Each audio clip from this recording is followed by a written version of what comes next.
experience for my children. We were on sea or on the ocean for about 7 days. Saw some awesome places around Italy, also France.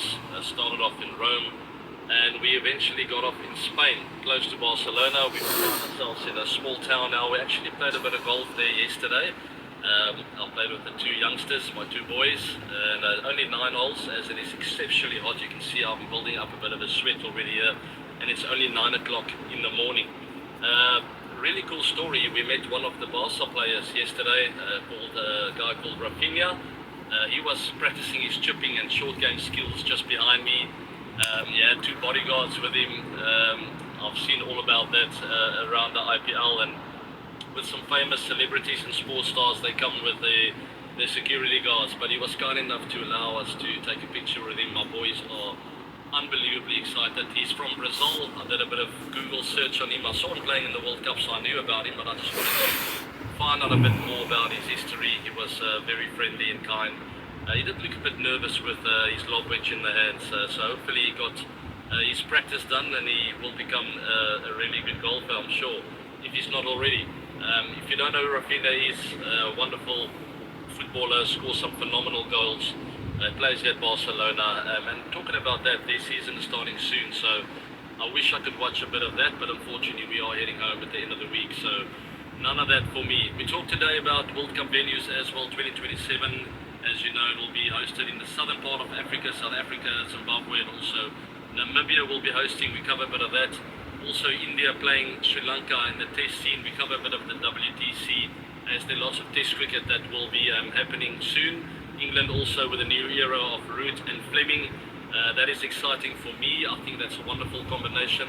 We'll talk about that. Afghanistan straight into the World Cup. There's plenty much more that will be covered on the show. Also a new segment at the back end, so stay right to the end. Like, share and subscribe to the show, and let's go.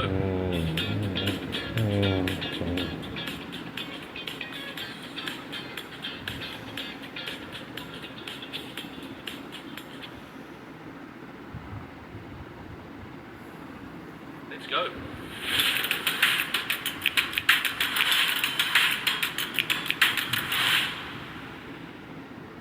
Alright, I barely got the intro done. I'm in a new venue, different scene, because my phone overheated. Quite interesting turn of events. I am all sweaty, thought it would be nice to be outside of my balcony, and now we are stuck inside. At least there's a bit of AC and my phone will not overheat here. But we got the intro done, and I hope you guys enjoy this show. We start off with the 2027 ODI World Cup, which will be taking place in the southern part of Africa.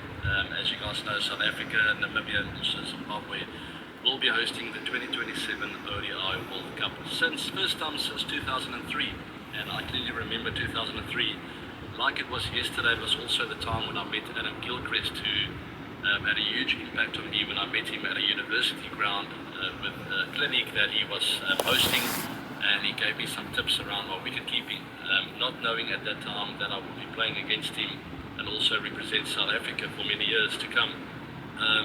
So it was definitely a special World Cup for me in 2003, and it's great to see that the World Cup is now returning. Venues such as Wanderers, Centurion, Newlands, Kingsmead, St George's Park, in Bloemfontein, will also go to Paarl, and also East London.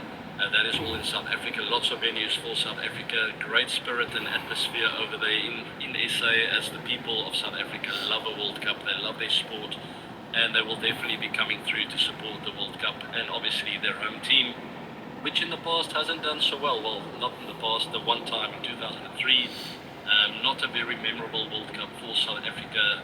Duckworth, Lewis, all kinds of controversies, and unfortunately they got knocked out before going into those knockouts. Zimbabwe also will be hosting in Harare, Bulawayo, and very well-known grounds. I've played a lot of cricket there.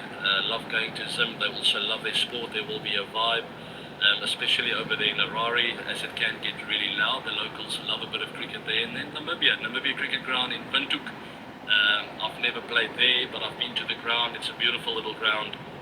Once again, big love for sport over there. So there's no doubt the World Cup will be much supported and very well supported, and it will just be a great trip for any tourist who want to come and visit the southern part of Africa. So many wonderful things to see. I think of the Victoria Falls, which is not far away from South Africa, the Kruger Park, the Kruger National Park in South Africa. Also Windhoek on the western coast, there are lots of game reserves, there's brilliant fishing. If you love to go down to that west coast, just a completely different part of the southern part of Africa, lots of dunes, it's very dry, but great for fishing, and lots of other activities where you can ride on the dunes, you can do high speed riding with four-wheel drives and all kinds of cool activities there. Cool little town, Swakopmund on the western coast, search for it if you come over to the World Cup, and obviously South Africa, Cape Town, beautiful town, lots of game reserves, you've got the Garden Route, and also the west coast of South Africa, a hidden gem as well. That's for the World Cup, guys. Expect a vibey World Cup, great atmosphere, very good value for money, good food, good service, friendly people, and yes, it's a bit of a trip coming up from the northern parts of the world, if you're in Europe or in the States, even from India. It's quite a long trip to come down to the southern part of Africa, but it will be worth your time and effort, believe me, and I give you my word that you will have a very memorable trip coming to the 2027 ODI World Cup. I will be definitely involved and hanging around and watching the games, and I can't wait to get part of or involved with the atmosphere. And that's it for the ODI World Cup coming next year, and we'll wait to see who the informed teams are a bit closer to the time. We'll cover that extensively. Obviously, I would love for South Africa to have a really good World Cup. There's India and Sri Lanka, guys. Let's talk a little bit of WTC. We'll pull up the table now straight away to see the table there. Australia and South Africa in the top two. Aussie with a really good win percentage of 87.5. South Africa not far behind. And then there's a big cluster of teams that will be trying to get back into the top two. Lots to play for. There's obviously big test matches coming up, India and Sri Lanka. With India's squad, we can have a look at that quickly and see if India can make a run for it. They'll have to win around 8 out of the 9 test matches that they have remaining in the WTC standings. With no Jasprit Bumrah, he will be unavailable for this series.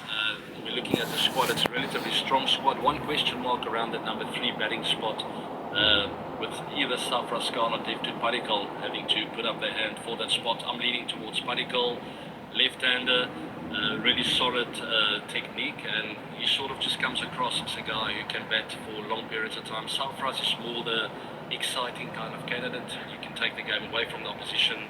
He hits in funny areas, and he always keeps the captain on their toes. So it's a difficult decision to make here. I think what the coach will look at is, Gigi will look at the makeup of the side and the balance. Do we need a more of an attacking, exciting prospect at number 3 who can take the game away and take it on? Or do we need more of a consistent player in the Padikkal, left-hander? Always nice to have right-left-hand combinations, especially with spinners on turning wickets. I'm leaning towards that, more of a conservative option, a guy with more of a calmer demeanour who can just slow the game down and also be attacking if need be.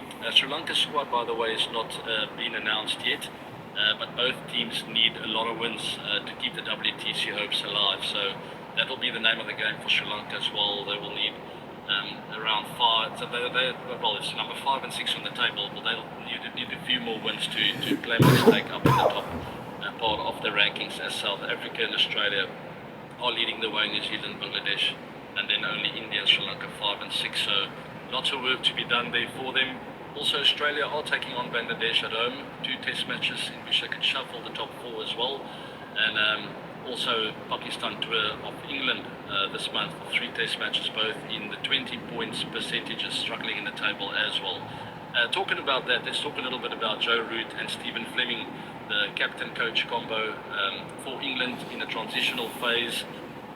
They will need to find a way to sort of change the language and the style and the game plans, tactics. When you go through a transitional phase like that with Stokes and McCullum, who sort of ruffled the feathers of cricket lovers, but also excited a lot of people around the world with the style and brand they played.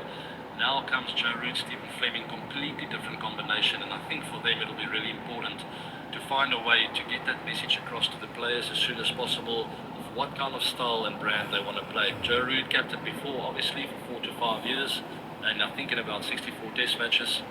He had a relatively good run at it, but seemed to sort of step away, not feeling like he is the right guy to take it forward. He finds himself in that position again, and he was quoted saying that the big part of the reason why he took on this job is because of Stephen Fleming, and I don't blame him at all. Fleming, a very accomplished coach, great cricket brain on him, and I think he will take a lot of pressure and of the thinking work away from Root and the players. He's a very, very good strategist, very smart cricket brain, and he will have great game plans.